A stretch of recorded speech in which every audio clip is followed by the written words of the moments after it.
गांव के छोटे से शहर में रहने वाली मोहिनी 12वीं कक्षा में पढ़ रही थी। वह बहुत होशियार थी और सपना देखती थी कि पढ़ लिख कर डॉक्टर बनेगी, लेकिन किस्मत जैसे उसके रास्ते में कांटे बिछा रही थी। मोहिनी के पिता गरीब किस्म के किसान थे, दिन रात मेहनत करके परिवार चलाते थे, पर उनके दिल में एक ही चिंता थी, बेटी अब बड़ी हो रही है, लोग क्या कहेंगे। रिश्तेदार और पड़ोसी भी बार बार ताना देते कि लड़की को जल्दी ब्याह देना चाहिए। इन दबाव में आकर पिता ने तय कर लिया कि मोहिनी की शादी कर देंगे। जब मोहिनी को यह बात पता चली तो उसकी आंखों में आंसू आ गए। उसने धीरे से कहा, पिताजी, मैं अभी बच्ची हूँ, मेरी पढ़ाई बाकी है। मैं शादी करूँगी, लेकिन तब जब अपने पैरों पर खड़ी हो जाऊँ। आप कहते हो मैं आपका सहारा हूँ, तो मुझे मौका दीजिए यह सच कर दिखाने का। पिता पहले गुस्सा हुए, बोले लोग क्या कहेंगे, सब ताने देंगे। मोहिनी की नई राह। मोहिनी हमेशा से पढ़ाई में तेज और सपनों से भरी लड़की थी, लेकिन किस्मत ने उसके रास्ते में कांटा बिछा दिए। पिता ने समाज के डर और रिश्तेदारों की बातों में आकर उसकी शादी अपने पुराने दोस्त के बेटे राजेश से कर दी। राजेश का परिवार बाहर से तो बड़ा रसूखदार लगता था, लेकिन भीतर से बहुत लालची। शादी में उन्हें दहेज अच्छा खासा मिला था, फिर भी संतोष नहीं था। मोहिनी के ससुराल पहुंचते ही ताने शुरू हो गए, तेरे बाप ने तो बस इतना ही दिया। लोग अपनी बेटियों को सोने चांदी से लादकर भेजते हैं, तू भाग्यशाली है कि हमारे घर आई। मोहिनी चुप रहती, उसके लिए तो यह सब नया था। वह सोच रही थी कि शायद धीरे धीरे सब ठीक हो जाएगा, लेकिन हालात और बिगड़ते गए। राजेश अपनी पत्नी को एक इंसान नहीं बल्कि नौकरानी की तरह समझता था। सुबह होते ही वह मोहिनी से कहता, उठो, चूल्हा जलाओ, खाना बनाओ, यह किताब कापी का शौक यहाँ मत दिखाना। औरत का काम सिर्फ घर संभालना होता है। ससुराल के दूसरे सदस्य भी यही सोच रखते थे। सुबह से रात तक मोहिनी घर के कामों में लगी रहती, बर्तन धोना, कपड़े धोना, झाड़ू पोछा, खाना बनाना, खेत में मदद करना। उसकी मासूम हथेलियां खुरदुरी हो गई, आंखों की चमक धीरे धीरे बुझने लगी। राजेश का स्वभाव भी कठोर था। अगर कभी मोहिनी थककर देर कर देती तो गुस्से से चिल्लाता, इतना भी नहीं कर सकती, हमारे घर की बहू बनकर आई हो या बोझ। मोहिनी का दिल टूट जाता, उसे लगता कि शायद यही उसकी जिंदगी है, सपनों की जगह बोझ और आंसुओं से भरी। कार्तिक का स्वभाव। पर इस घर में एक व्यक्ति ऐसा भी था जो अलग था। वह था राजेश का छोटा भाई कार्तिक। कार्तिक पढ़ाई लिखाई में साधारण था, लेकिन दिल का बहुत सीधा और साफ। वह मोहिनी से कभी ऊंची आवाज में बात नहीं करता।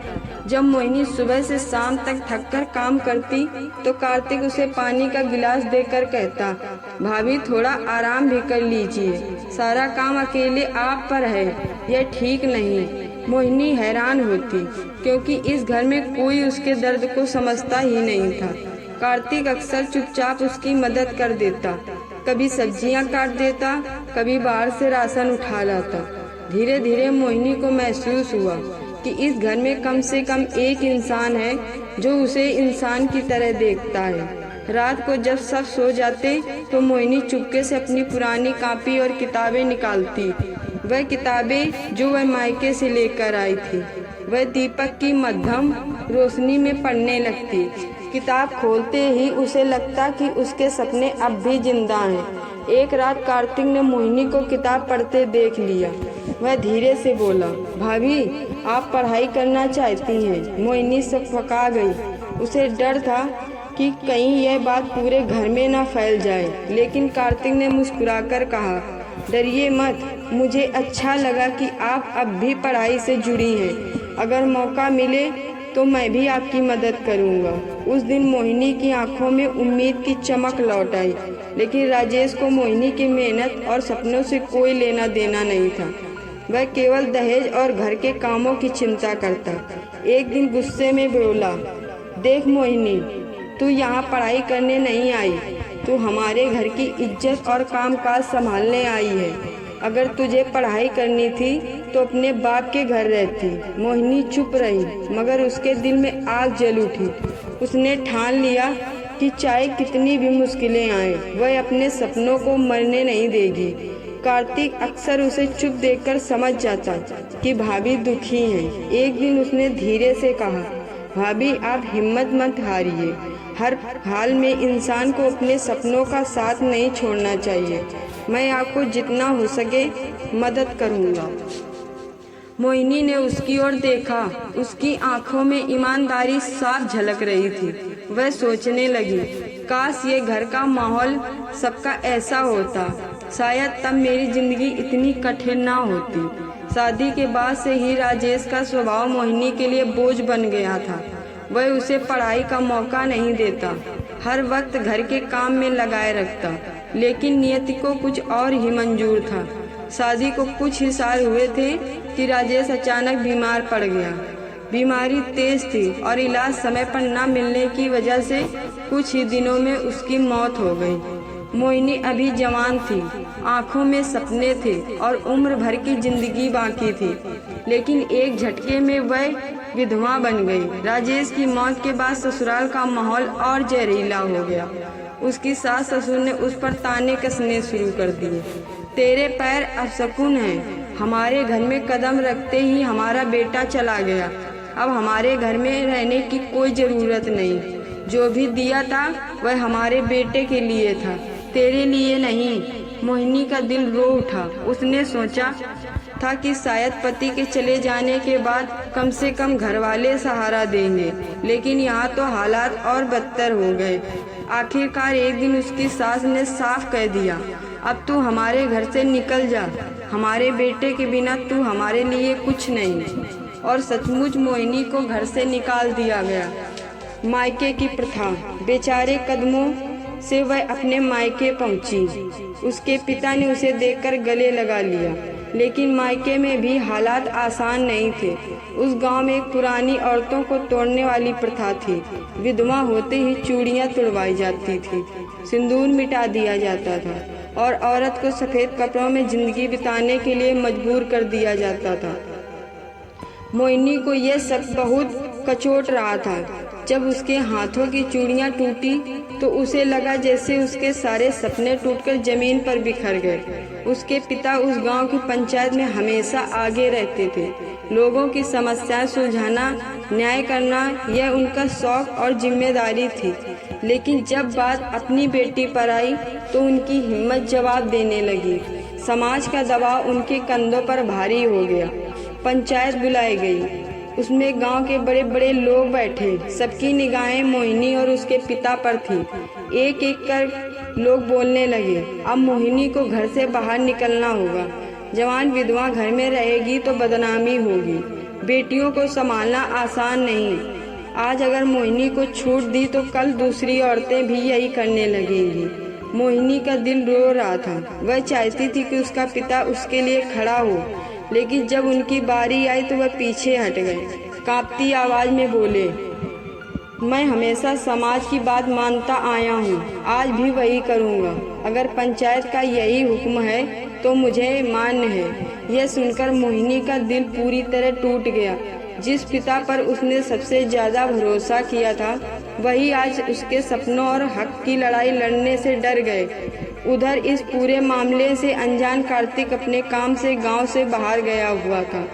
जब वह लौटा और उसे पता चला कि राजेश की मौत हो गई है और मोहिनी को घर से निकालकर मायके भेज दिया गया, तो वह हक्का बक्का रह गया। उसके दिल में कसक उठी। वह सोचने लगा, भाभी तो हमेशा सीधी सादी थी, उन्होंने किसी को क्या बिगाड़ा? क्यों सब मिलकर उन्हें ही दोषी ठहरा रहे हैं? क्या सिर्फ इसलिए कि वो औरत है? बिना देर किए कार्तिक सीधे मोहिनी के गांव पहुंचा। वहां उस समय पंचायत बैठी हुई थी।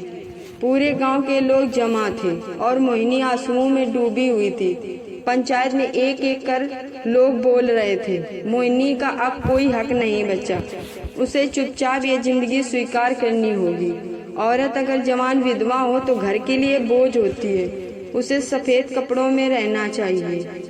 मोहिनी सिर झुकाए खड़ी थी। तभी अचानक कार्तिक ने जोरदार आवाज में कहा, बस करो।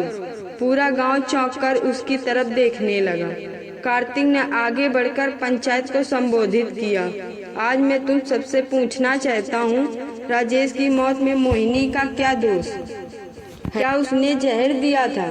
क्या उसने बीमारी दी थी? अगर जवाब नहीं है तो फिर यह सजा क्यों? क्यों उसके हाथों की चूड़ियां तोड़ी जा रही हैं? क्यों उसने सपने कुचले जा रहे हैं? लोग आपस में बुदबुदाने लगे, लेकिन पंचायत के कुछ बुजुर्ग बोले, कार्तिक तू जवान लड़का है, तुझे समाज की समझ नहीं। यह प्रथा बरसों से चलती आ रही है। औरत की इज्जत इसी में है कि वह पति की मौत के बाद सारी जिंदगी उसके नाम पर कुर्बान कर दे। कार्तिक ने गुस्से में कहा, कुर्बानी औरत ही क्यों दे? अगर पति मर जाए तो पत्नी को क्यों जलाया जाए? क्यों उसके सपनों को खत्म किया जाए? और अगर पत्नी मर जाए तो पति को सफेद कपड़े क्यों नहीं पहनने पड़ते? क्यों वह दूसरी शादी कर लेता है? क्या यह इंसाफ है? गांव का माहौल गर्मा गया। कुछ लोग कार्तिक की बात से सहमत, लेकिन बहुत से लोग विरोध में थे।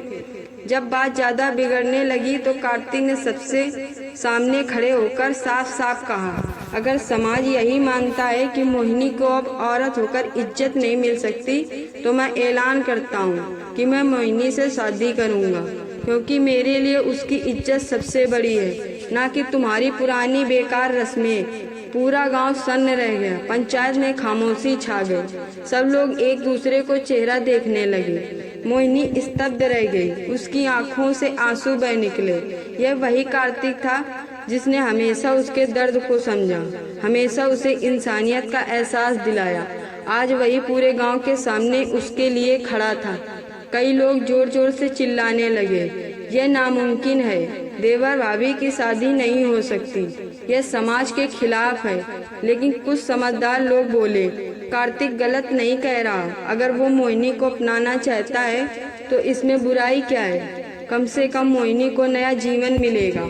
पंचायत में बहस लंबी खिंच गई, लेकिन कार्तिक अपने फैसले पर अडिग रहा। उसने साफ कहा, मोहिनी को मैं अकेला नहीं छोड़ूंगा, चाहे तुम सब मुझे बाहर निकाल कर दो, लेकिन मैं उसकी जिंदगी बर्बाद नहीं होने दूंगा। मोहिनी के पिता यह सब सुन रहे थे। उनकी आंखों से आंसू बहने लगे। उन्हें बहुत दुख हुआ कि जब वक्त आया तो वह अपनी बेटी के लिए खड़े नहीं हो पाए। उन्होंने रोते हुए कहा, बेटा कार्तिक, आज तूने वो कर दिखाया जो मैं नहीं कर सका। तूने साबित कर दिया कि औरत की इज्जत प्रथा और समाज से ऊपर है। आखिरकार पंचायत को भी मानना पड़ा। लोग चाहे मन से सहमत ना हो, पर कार्तिक के दृढ़ संकल्प के आगे किसी की एक ना चली। उसी दिन कार्तिक ने सबके सामने मोहिनी से शादी करने का फैसला किया। मोहिनी के हाथों में फिर से चूड़ियां सजाई गई। उसकी आंखों से आंसू बह रहे थे, लेकिन इस बार ये आंसू दुख के नहीं बल्कि राहत और सम्मान के थे। कार्तिक ने उसके हाथ पकड़कर कहा, अब से तुम्हारे सपनों पर कोई पहरा नहीं होगा, तुम जैसे चाहो वैसे जी सकोगी।